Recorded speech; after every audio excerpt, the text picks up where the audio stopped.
Yes, the answer is yes. But of course their possibilities are very limited, very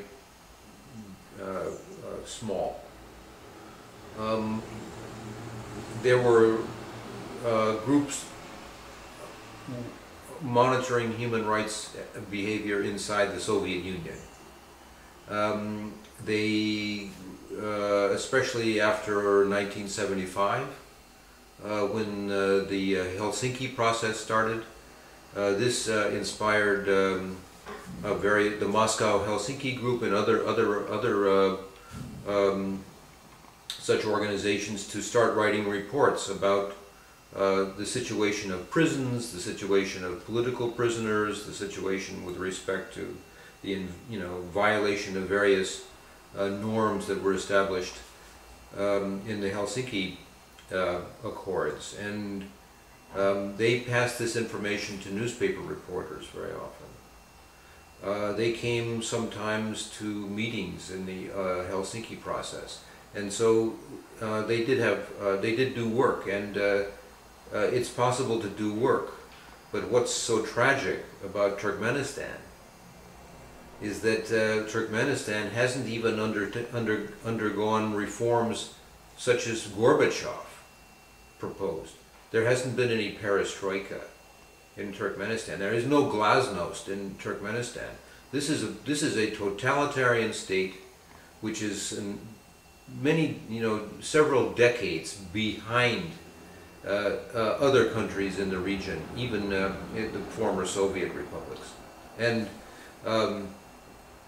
so the possibilities remain very limited, and anybody who dares to monitor the state risks being put in prison or tortured, and risks damage to their family, and therefore, they have to weigh this behavior very carefully. Is it worth it? And do they want to play this role, this very important role, which carries such terrible risks?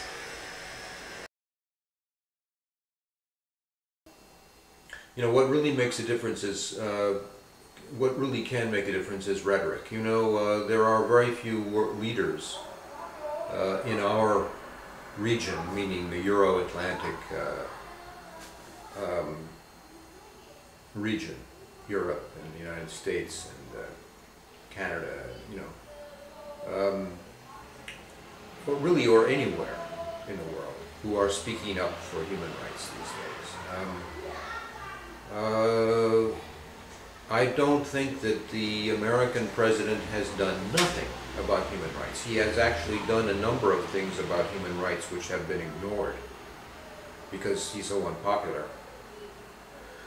But he is not using human rights in his speeches. He's not talking about the human rights situation in repressive countries very often.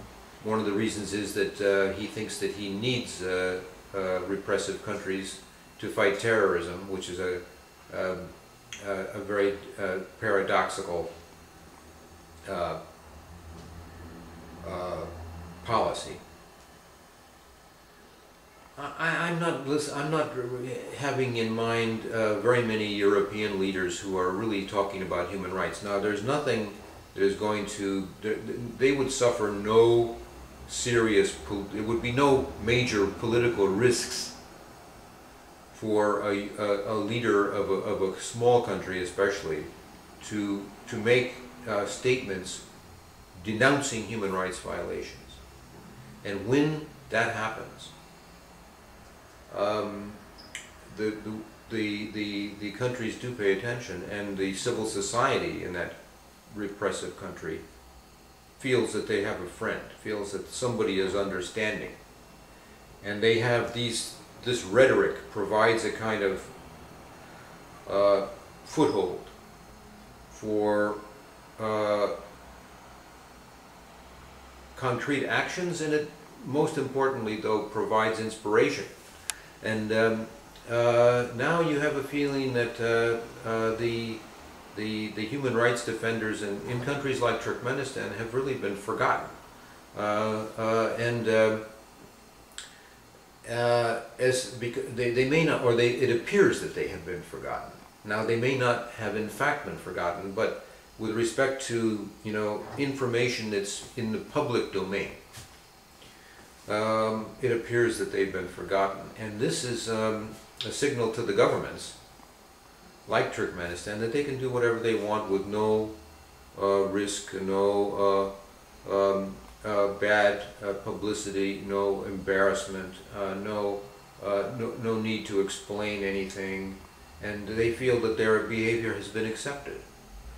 And then they can say, well, we are welcomed in the capitals of other countries, etc., etc. And so I think it's important to emphasize publicly the unacceptability of human rights violations, and that if a country is violating the rights of its own citizens, it can't have a normal relationship with other countries.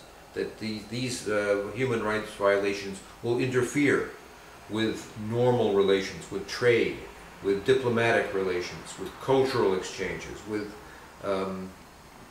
all the different kinds of elements that make up international relations. And I'm afraid that human rights is a kind of tired idea at the moment. It's in desperate need of a reawakening, and it's become confused generally about what is human rights. And and the fact is that the moral basis for human rights is something that nobody even wants to talk about. I was just editing a press release. I won't, and some colleagues, in the press release was a phrase about human rights violations being immoral. And they said they want to take this out because they said, well, the government thinks it's moral. I mean, the contradiction of this is just amazing.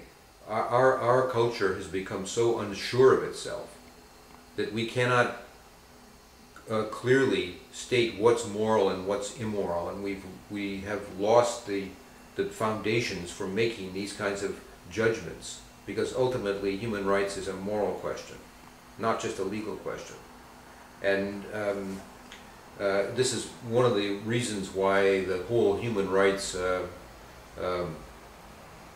community has lost a lot of its charisma that it used to have, and a lot of its power, its compelling power, the kinds of things that probably brought you and me into this field, the kinds of things that really move you, and that connect human rights to our feelings about history and about our responsibilities. These things are weak now, and instead it's a rather dry, technical world for specialists and for people that won't use words